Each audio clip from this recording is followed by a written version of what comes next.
Hi, it's Dorothy Guining with Scrapbooking Quebec. Today I'm here for the Scrapbook Nerd online shop, and I'll be creating a 12 by 12 layout featuring Echo Park Paper's Fall Fever collection, along with some stamps and dies from Elizabeth Craft Designs.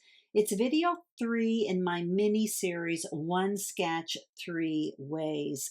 So here's a sketch I've been using. It's a Milena Whittiwis sketch, and you can find her work on the Scrapbook Nerd Friends Group Facebook page and on Instagram. I'll put links below so you can find her work. In this video, I'm going to explain how using the same sketch repeatedly is an opportunity to develop your own unique style.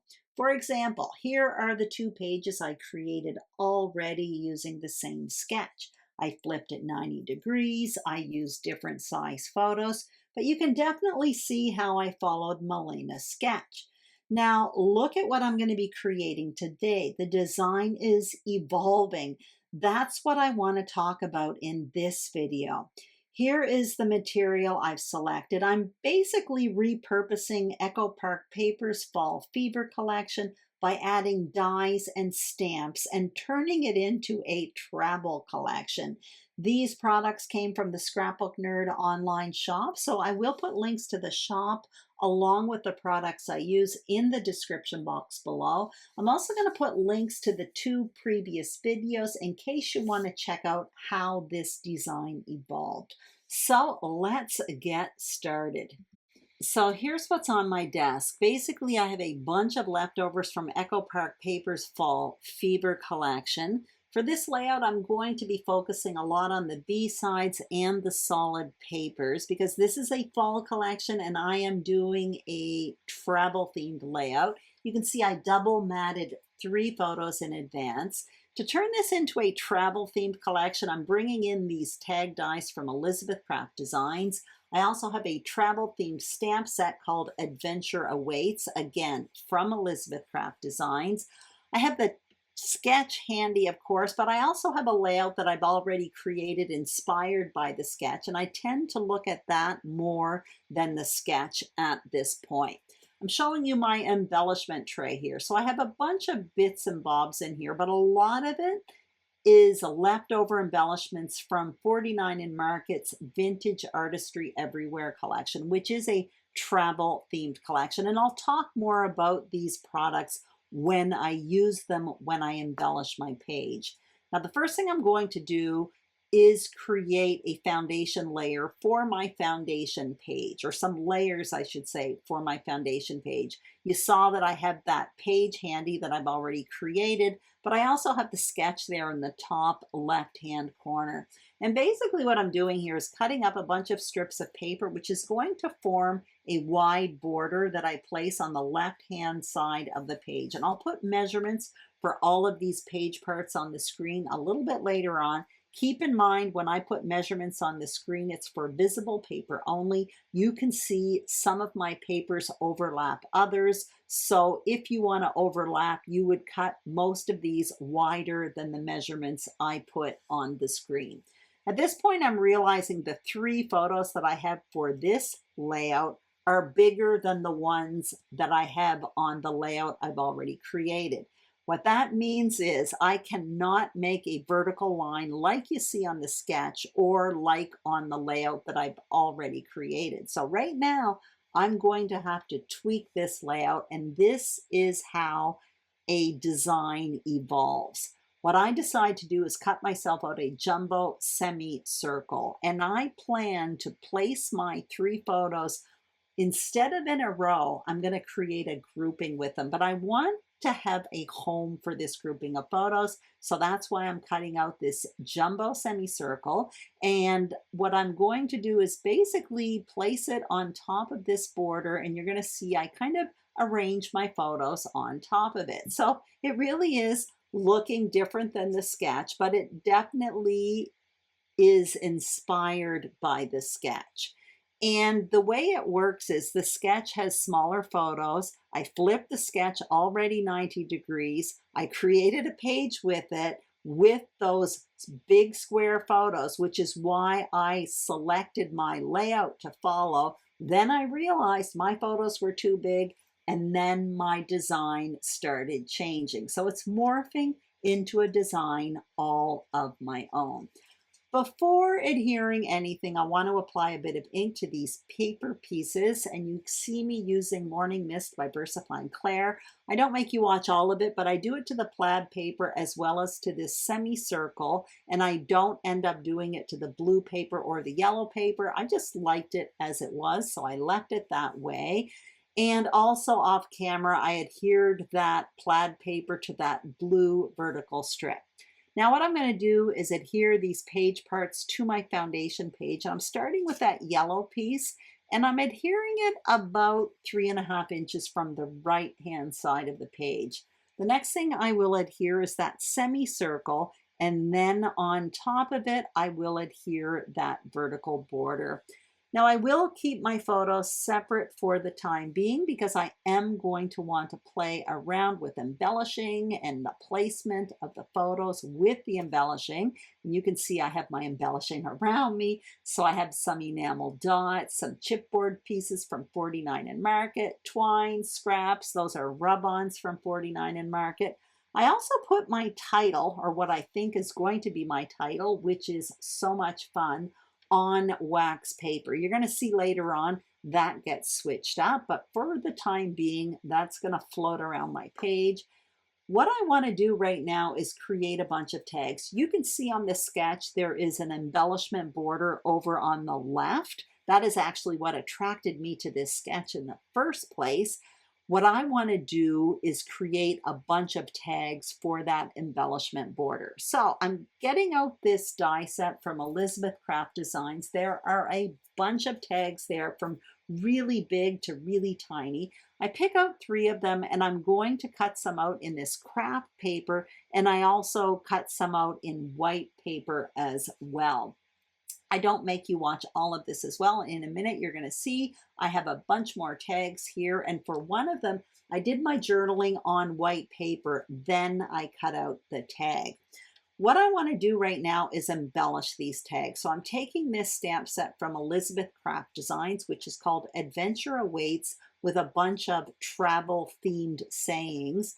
And I'm stamping with black ink on the craft paper. And I really love how that looks. So I am stamping that big tag there. I took 2 stamps, and for the other 2 tags, I just used 1 stamp. For this one here, I more or less stamp in the middle, but for the other 2 tags, I have them kind of towards the bottom. Anyway, I'm really loving how this is looking. And when I finish stamping here, I will turn off my camera and clean my stamps, of course. And then I will start playing around with the placements of the tags. So I have more embellishing around me now. I basically kind of selected or narrowed down my choice, and you can see I have some on my tray there. I'm placing my photos, and now I am going to, well, actually I'm going to play around with my title first, and that does cause me a bit of grief later on. But now what I want to do is play with the tags. And this is what I'm most excited about. This is kind of the main part of the embellishing for the page. You can see some overlap. I plan to trim them down so they are all at different lengths. Now I'm getting out these rub-ons from 49 and Market. So they are a bunch of travel words. And I'm thinking of putting them in 3 spots on the page, more or less creating a visual triangle. So I'm thinking for one of them, putting it on top of that white tag, the word wander. I will do that, and I will do the other 2 ones off camera because I want to make sure they are straight. First, however, I am trimming down these tags just to make sure I like how this border goes.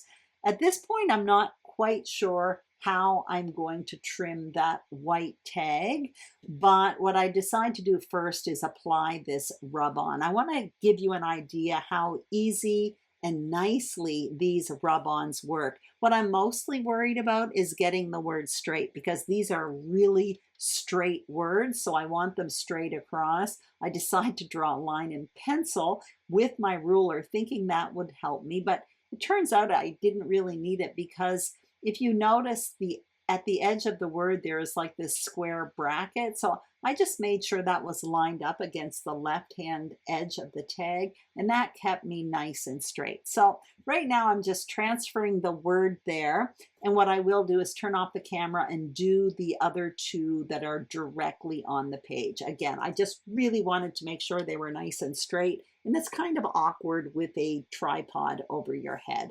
So now what I'm doing is playing around with placement of my photos along with those tags. And there's another thing I want to point out. Obviously, my design started changing when I put that jumbo semicircle there and I didn't put my photos in a row. You can see on the sketch, the title and the journaling is in the top right-hand corner. Well, when I was doing the tags, I got the idea to put the journaling in one of the tags, and I really like it. But when I started changing the design and looking more at my other page, number one, and then completely abandoning that because I needed to add that jumbo circle in order to accommodate my photos, I stopped looking at the sketch. And that basically is what happens the more you use a sketch. The more comfortable you become with the design, the more liberties you take, and the easier it gets to create. But in the end, the result typically is a design that is completely different than the sketch. As you can see, I've moved forward and started adhering. So I started with the journaling tag, then came in with the photos. Now I'm coming in with the other tags, trimming as I go. You may notice the word wander, I sort of trimmed off part of the W, and part of the word is actually covered up by a tag. You'll notice as well the word seek. The word, I should say the letter K, is partially covered up with a photo, and the word curious at the bottom, that rub-on, the last bracket I didn't even include on the page, and all of that was done on purpose. When I use those rub-ons, I kind of like them half hidden and half bleeding off the page. You saw me play around with the title a bit. I'm starting to not know what to do with my page. I feel like something is missing.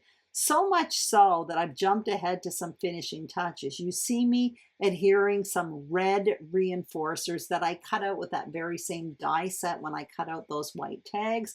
I actually adhered those to a few of the tags, and now I'm actually tying the twine.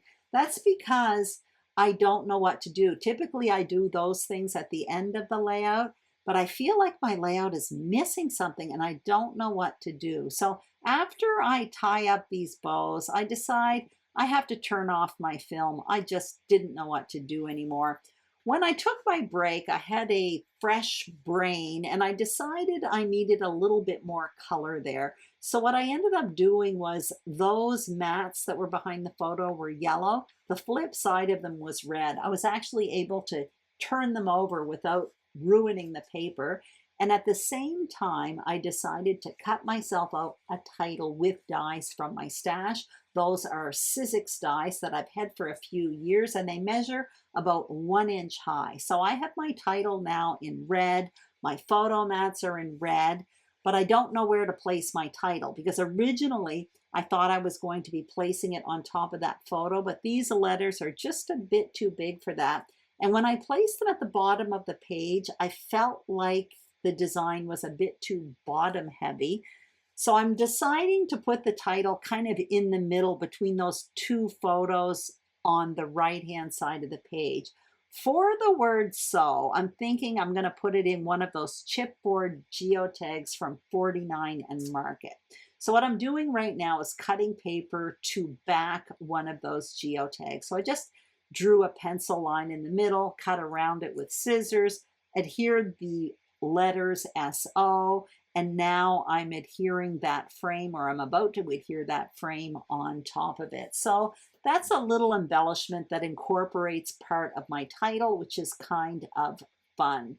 So what I will do is place that basically where I mentioned between those two photos, which is going to kind of create a space between the word curious and my title, So Much Fun. And I don't like that, but you're going to see I end up coming in with another little chipboard piece there, and it seems to satisfy me for that trapped space there. I end up taking one of those chipboard hearts from the 49 and Market chipboard collection. And if you look closely at those hearts, there's little maps on them. They're really, really cute. So I kind of have this basically expanded loose embellishment cluster around the title. I decided to take two more of those geotags and incorporate them in that tag border over on the left, basically to form a visual triangle around the page with the other geotag. I'm going to back these two smaller geotags with this yellow paper as well. So I'm doing the very same thing. I drew a circle from the middle, then I'm cutting around it using my eraser to take away the pencil lines, and then I will adhere the little tag on top of what I cut out with my scissors. Now, in the middle of each one of those geotags backed with yellow paper, I will also put a little chipboard heart as well. So those little hearts will form a visual triangle around the page. So I've got quite a few visual triangles going on now. I've got visual triangle in those rub-on words. I've got visual triangle with those hearts, and I've got a visual triangle with those geotags, and they are all different visual triangles if you look at them. So for those geotags in the border, I adhered them flat to the border, but the hearts that I'm putting in the middle, I'm popping them up with some foam adhesive. And over on the other side, when I adhere the title, I'm going to pop up that geotag with foam adhesive. There's another thing as well. Like I mentioned, I have kind of veered off from the design once I started with that jumbo circle. Same thing for the title. I'm kind of placing it a little bit towards the middle of the page as opposed to the top right of the page. So what I'm creating here is a really different design than what you see on the sketch. So you can see I started adhering my title. I did it backwards so that it would land on the far right of the page.